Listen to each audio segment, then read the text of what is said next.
யோக மார்க்கத்தில் கூறப்பட்டிருக்கும் ஆசனங்களால் எய்தும் பயன் என்ன? யோக மார்க்கம், யோக மார்க்கத்துல நம்ம சொல்லப்பட்டிருக்கக்கூடிய ஆசனங்களை செய்வதனால் என்ன பயன்?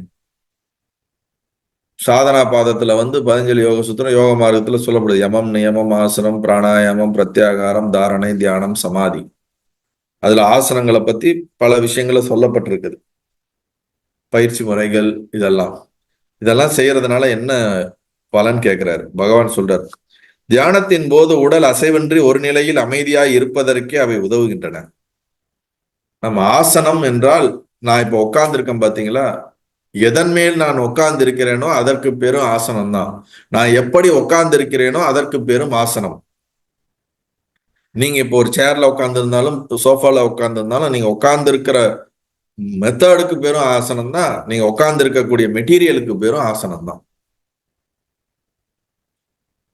அதனால அது ஏன் நம்ம இந்த ஒரு சிஸ்டமேட்டிக்கா நம்ம வஜ்ராசனம் இல்ல பல ஆசனங்கள் இருக்குல்ல, சொல்லப்பட்டிருக்குல்ல, அந்த மாதிரி ஆசனங்கள்லாம் எதற்குன்னா, தியானத்தின் போது உடல் அசைவென்று ஒரே நிலையில் அமைதியாக இருப்பதற்கே அவை உதவுகின்றன. ஆசனங்கள் பயிற்சி செய்த பின்புதான் தியானத்தையே பயிற்சி செய்யணும்.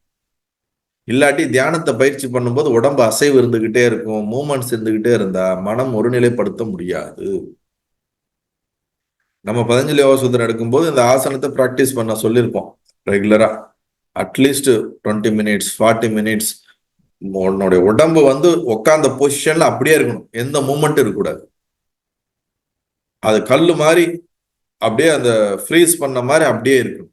அப்படி இருந்து உடம்ப வச்சு வச்சு வச்சு வச்சு வச்சு 5 நிமிஷம் 10 நிமிஷம் 15 நிமிஷம் அப்படியே அதை எக்ஸ்பேண்ட் பண்ணிக்கிட்டே போய், அப்ப நான் சொல்ற மாதிரி என் உடம்பு கேட்குங்கிறத ஃபர்ஸ்ட் ப்ராக்டிஸ் பண்ணிட்டு, அதுக்கப்புறம் மனசை இந்த மாதிரி உடம்பு உட்கார வச்சதுக்கு அப்புறம் மனசு உள்ள இருக்க மனசை அது ஒரு இதுல ஃபோக்கஸ் பண்ணணும்.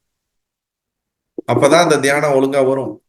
இப்பெல்லாம் நம்ம என்ன தியானம் பண்றோம்? டப் டப் டப்னு ஓடுறோம், பூஜை அறையில எங்கேயோ ஒரு இடத்துல உட்காடுறோம், அப்புறம் இங்க சொறிகிறோம், அங்க சொறிகிறோம், இங்க மூவ் பண்றோம், காலா மறக்கிறோம். இதெல்லாம் ஒர்க் அவுட் ஆகாது. அதான் சொல்றாருங்க.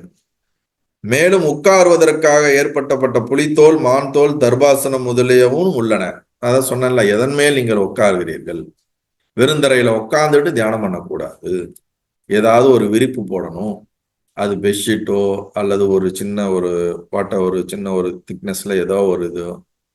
அந்த இதுல வேற பதஞ்சலியில பதஞ்சலி முனி அழகா சொல்லியிருப்பார், ஸ்திர சுக ஆசனம் அப்படின்னு. அது ஒரு ஸ்திரமாகவும் இருக்கணும், அதே மாதிரி சுகமாகவும் இருக்கணும். கல்லு மேல எல்லாம் உட்காந்துட்டு தியானம் பண்ண முடியாது. ரஃப்பான சர்ஃபேஸ்ல உட்காந்துட்டு தியானம் பண்ண முடியாது, ஆசனம் சித்திக்காது. அதே மாதிரி ரொம்ப சாஃப்டா அப்படி உட்காந்தா, தண்ணி பெட்லாம் இருக்குல்ல, அப்படி வச்சு அப்படி மூவ் ஆகிற மாதிரி நிறைய சோஃபாஸ்லாம் இருக்கும்ல, அதுல உட்காருங்க, அதுவே உங்களை மூவ் பண்ண வச்சிரும். அதுலயும் வேலை கேட்காது. ராக்கு மாதிரி இருக்கக்கூடிய ஒரு இதுல உட்கார்ந்தாலும் நமக்கு அந்த சீட்டிங் பொசிஷன் கொஞ்ச நேரத்துக்கு மேல வலி எடுக்க ஆரம்பிச்சிடும், நம்மளால உட்கார முடியாது. அப்ப ஸ்திரம் சுகம் ஆசனம்னு சொல்லப்பட்டிருக்கு யோக சூத்திரத்துல. ஸ்திரமாவும் இருக்கணும், அதுவே சுகமாவும். இப்ப இங்க இவர் என்ன சொல்றாரு? மான் தோல், புலித்தோல், தர்பை.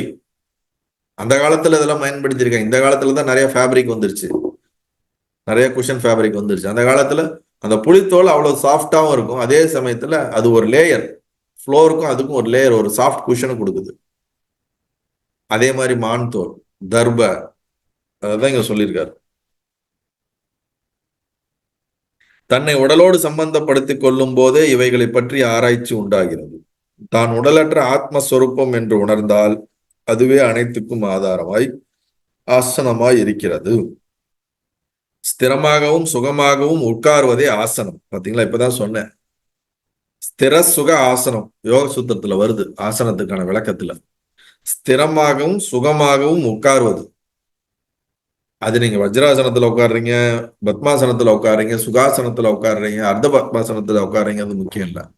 எந்த பொசிஷன்ல உட்காடுறீங்க, அது நீங்க எது மேல உட்காடுறீங்க, இது ரெண்டுமே கம்பைண்டா ஒர்க் பண்றதை பொறுத்துதான் அதனுடைய அவுட்புட் இருக்கு. அதுல இன்னொன்னு என்ன சொல்றாரு? நீ எந்த ஆசனத்துல நீ உட்கார்ந்தாலும் நான் உடலற்ற ஆத்மஸ்வரூபம் என்று உணர்ந்தால் அதை விட பெரிய ஆசனம் எதுவுமே இல்லைன்றார். இதெல்லாம் சொல்லிட்டு இதையும் சொல்லிடுறாரு.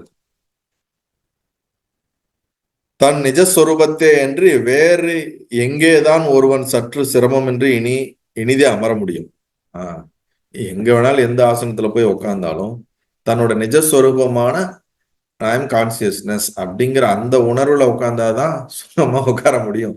அது இல்லாம நீ எந்த மாதிரி மாத்தி மாத்தி உட்கார்ந்தனாலும் அது எப்படி முழுமையா உட்கார முடியுங்கிற மாதிரி ஒரு கேள்வியை போடுறாரு. ஏன்னா அவர் ஞான மார்க்கத்தை ரொம்ப ரொம்ப ஸ்ட்ராங்கா அவர் எஸ்டாப்ளிஷ் பண்ணுவார். பகவான் டைரக்டான சோர்ஸ் தான் சொல்லுவார். நல்லது.